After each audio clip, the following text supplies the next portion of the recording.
क्या हमारा है, तापमान परिवर्तन का प्रभाव दिया है। क्या दिया है, तापमान परिवर्तन का प्रभाव दिया है, जिसमें हम गलनांक और क्वथनांक की बात करेंगे। गलनांक और क्वथनांक क्या होते हैं, उन दोनों चीजों की बात करते हैं। आखिर में है क्या, ये देखिए यहां पर लिखा है तापमान परिवर्तन का प्रभाव लिखा है। क्या लिखा है, तापमान परिवर्तन का प्रभाव लिखा है, ठीक ना। देखिए यहां पर गलनांक क्या होता है और क्वथनांक क्या होता है, इनकी हम बात करने वाले हैं, ठीक ना। देखिए गलनांक जो हमारा होता है, ये जिस न्यूनतम तापमान पर, इसका तापमान क्या होना चाहिए, न्यूनतम होना चाहिए। न्यूनतम मतलब क्या होता है, कम होना चाहिए। इसका मतलब क्या होता है, कम होना चाहिए, ठीक ना।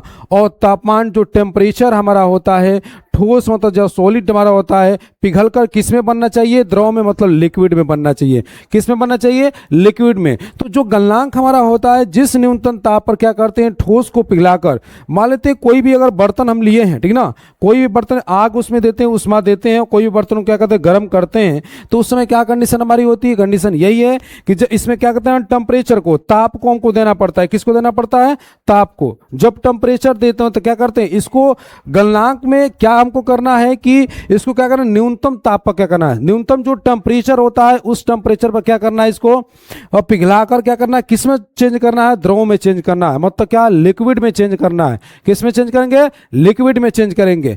और उस वही क्या होता है, उसका गलनांक कहलाता है। वही उसका क्या कहलाता है, गलनांक कहलाता है बाबू, ठीक ना। देखिए फिर से ध्यान दीजिए कि जो गलनांक हमारा है क्या होता है, जिस न्यूनतम ताप पर क्या करते हैं, ठोस को पिघलाकर क्या कहते हैं, द्रव में चेंज कर देते हैं। उस प्रक्रिया को, उस क्रिया को क्या बोलते हैं, गलनांक बोलते हैं। क्या बोलते हैं, गलनांक। तो यहां पर देख भी लेते हैं कि बर्फ का गलनांक कितना होता है, तो 273.15 केल्विन, या इसको 0 डिग्री बोलते हैं। देखो अब ध्यान दो, यहां पर कह रहा है क्या, यहां पर कह रहा है कि 273 जो लिखा है 1.5 केल्विन लिखा है, इसको हम डिग्री सेल्सियस में लिखेंगे तो कितना लिखते हैं, 0 डिग्री सेल्सियस लिखते हैं। कितना लिखते हैं, 0 डिग्री सेल्सियस लिखते हैं। क्या होता है, ये सबसे न्यूनतम क्या होता है, गलनांक हमारा होता है। किसका, ठोस का होता है। किसका होता है, ठोस का न्यूनतम क्या होता है, गलनांक हमारा होता है बाबू, ठीक ना। और यही क्या होता है, 273, इसको न लिखकर क्या लिखते हैं हम, बस 273 केल्विन लिखते हैं। क्या लिखते हैं, 273 केल्विन लिखते हैं। तो ये हमारा क्या होता है, 0 डिग्री सेल्सियस के बराबर हमारा होता है। ये केल्विन में होता है, लेकिन 0 डिग्री सेल्सियस क्या होता है, डिग्री में हमारे पाए जाते हैं, ठीक ना। देखिए आगे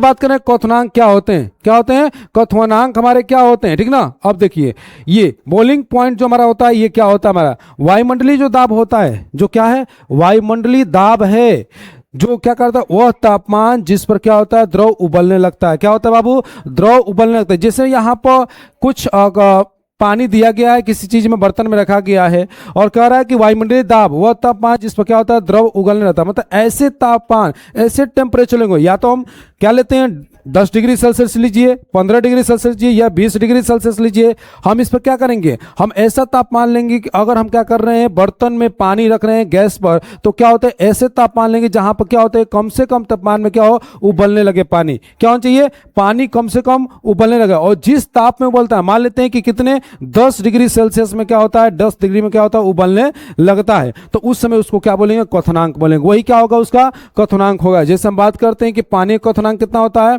तो 373, जिसको क्या बोलते हैं, 100 डिग्री सेल्सियस। कितना होता है, 100 डिग्री सेल्सियस पर क्या होता है हमारा, ये पानी क्या होता है, तापमान उबलने लगता है। जो पानी हम लेते हैं वायुमंडलीय दाब के द्वारा, ये क्या होता है, उबलने लगता है। तो ये कितना होता है, 100 डिग्री सेल्सियस होता है। कितना होता है, 100 डिग्री सेल्सियस। इसको क्या करते हैं, मान के हम चलते हैं, और इतने पर क्या आते हैं, हमारे क्वथनांक ज्ञात हमारे होते हैं। तापमान का पैमाने का सूत्र क्या होता है, तापमान है उसका पैमाने का सूत्र क्या होता है बाबू, के बराबर होता है 0 डिग्री सेल्सियस प्लस 273। तो यहां पर हम क्या करते हैं, आसानी से क्या करते हैं, हम रख सकते हैं, और रख के हल्का से, जैसे यहां पर मान लेते हैं, जो के बराबर दिया है, कितना दिया है यहाँ पर, के बराबर दिया है 0 डिग्री सेल्सियस प्लस कितना, 273 दिया है। अब यहाँ मान लेते हैं केल्विन का, मान लेते हैं कुछ दे दिया जाए, यहाँ पर मान दे दिया जाए, और डिग्री सेल्सियस का मान हमको क्या हो, ज्ञात करना हो, तो कैसे ज्ञात करेंगे। ये डिग्री जो सेल्सियस इसका मान हमको ज्ञात करना होता, कैसे निकालेंगे, तो इसका मान दिया है और इसका मान निकालना होता, तो क्या करते हैं, इसको बाहर करके